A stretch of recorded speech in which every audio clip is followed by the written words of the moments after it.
CEO's Forbidden Love, Boardroom Secrets and Heartbreak.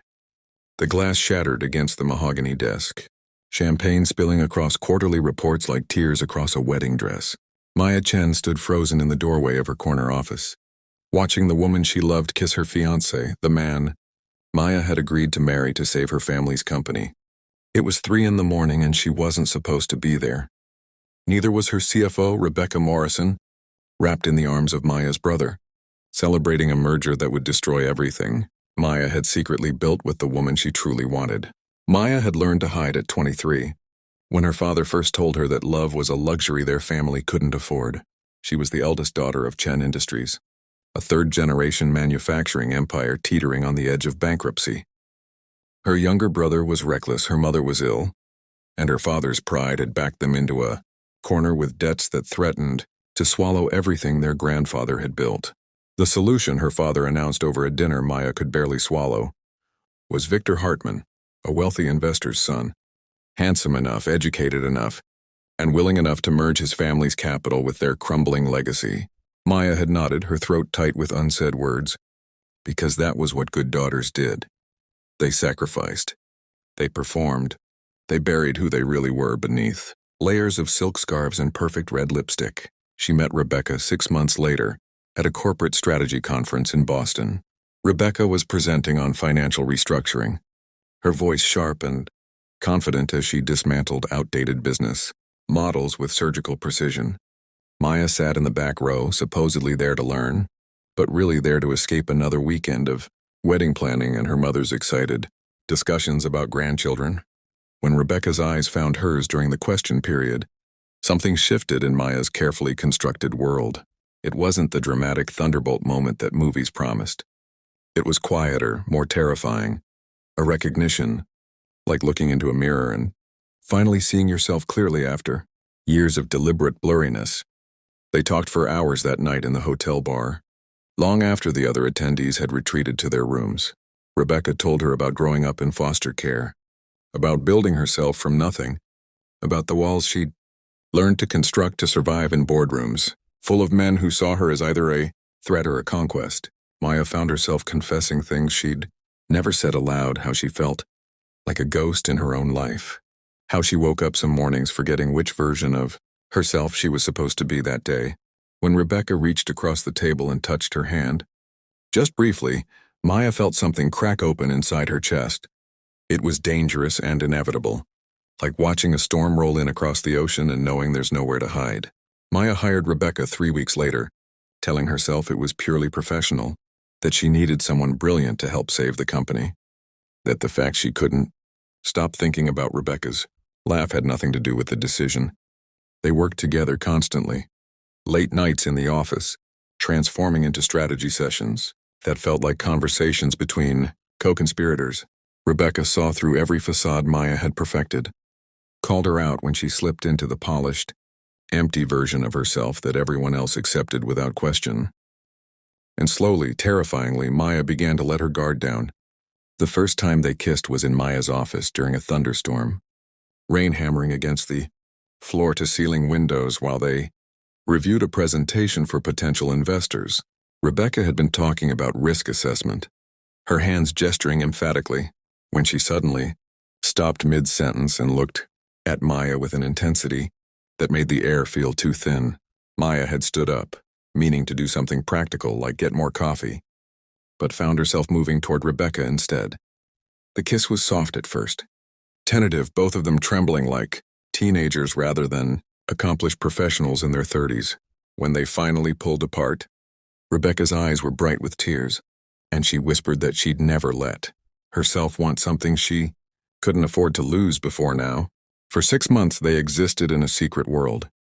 Maya would sit through wedding planning sessions with Victor's mother, nodding at flower arrangements and venue options, then drive to Rebecca's apartment where she could finally breathe. They talked about running away, sometimes moving somewhere no one knew them, starting over with new names and new lives. But Maya couldn't abandon her family's legacy, couldn't watch her father lose everything he'd worked for, couldn't be the selfish daughter who chose her own happiness over duty. And Rebecca understood, even as it broke something between them. She'd grown up with nothing, and knew the weight of obligation in a way that made Maya loved her even more desperately. The betrayal came not from Victor, who was kind in his own distant way and probably knew on some level that Maya's heart wasn't in their arrangement. It came from Maya's brother Daniel, who had always resented living in her shadow. He'd been digging through the company's finances, looking for ways to undermine Maya's authority, when he discovered irregular patterns, late-night office access, expense reports that placed Maya and Rebecca at the same conferences, the same restaurants, the same hotel.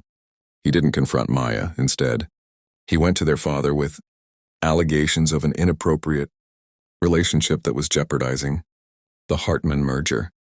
Their father, more concerned with saving face than understanding the truth, ordered Maya to fire Rebecca immediately and accelerate the wedding date.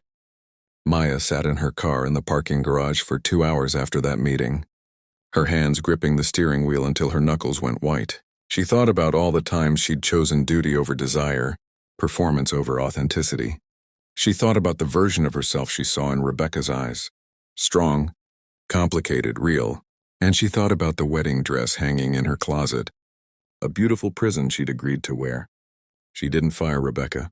Instead, she called an emergency board meeting and did something she'd never done before. She told the truth.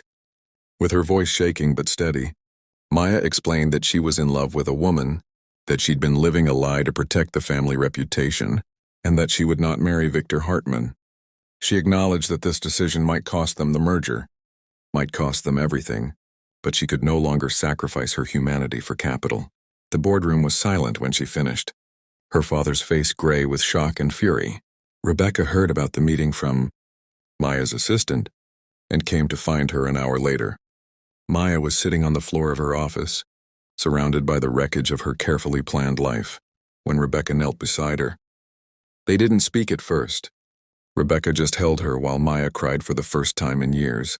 Not polite, contained tears but raw, gasping sobs that shook her entire body. What happened next wasn't a fairy tale.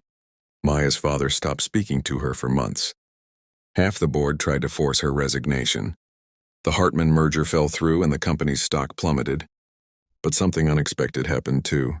2 board members, both older women who'd served under Maya's grandfather, came forward with their own stories of hidden lives and sacrificed love.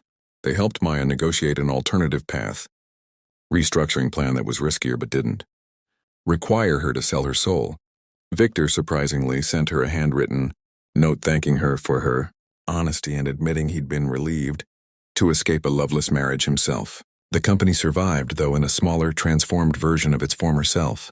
Maya's mother, after the initial shock wore off, came to meet Rebecca over coffee and told Maya quietly that she'd always known something was wrong, had watched her daughter disappear inside herself and been too afraid to ask why.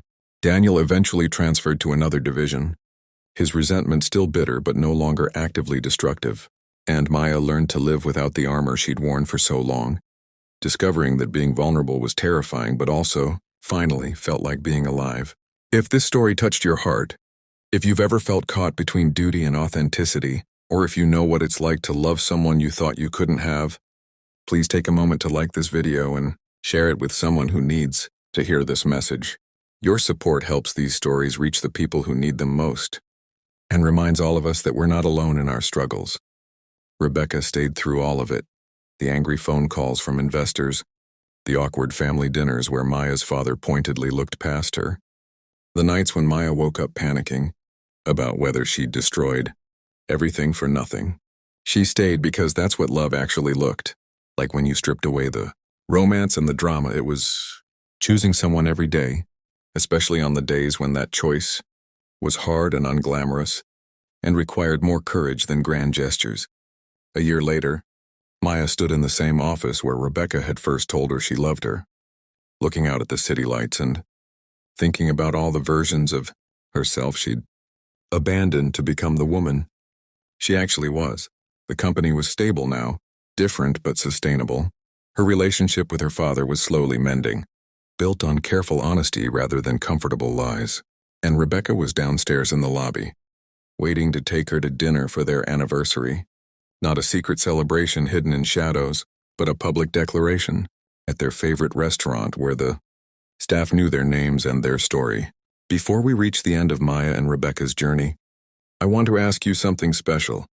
In the comments below, share just one word, one single word that describes what this story meant to you, or what you're feeling right now. Whether it's hope or courage or scene or something entirely different, I want to create a space where we can connect through the emotions these stories awaken in us. Maya learned that breaking open wasn't the same as breaking apart. Sometimes you had to shatter the version of yourself that everyone expected, to reveal the person you actually were underneath. It was messy and painful and required more strength than maintaining the perfect facade ever had. But on the other side of that shattering was a life that actually belonged to her. Imperfect, complicated, real, and entirely, finally, authentically hers. She'd lost some things she thought were essential and gained something she hadn't known was possible. The ability to look in the mirror and recognize the woman staring back, to go to sleep at night in the arms of someone who knew all her broken pieces and loved her not despite them, but because of them, because they were proof that she'd survived, that she'd chosen truth over comfort, that she'd decided her own story was worth writing, even when everyone else had different plans for her ending.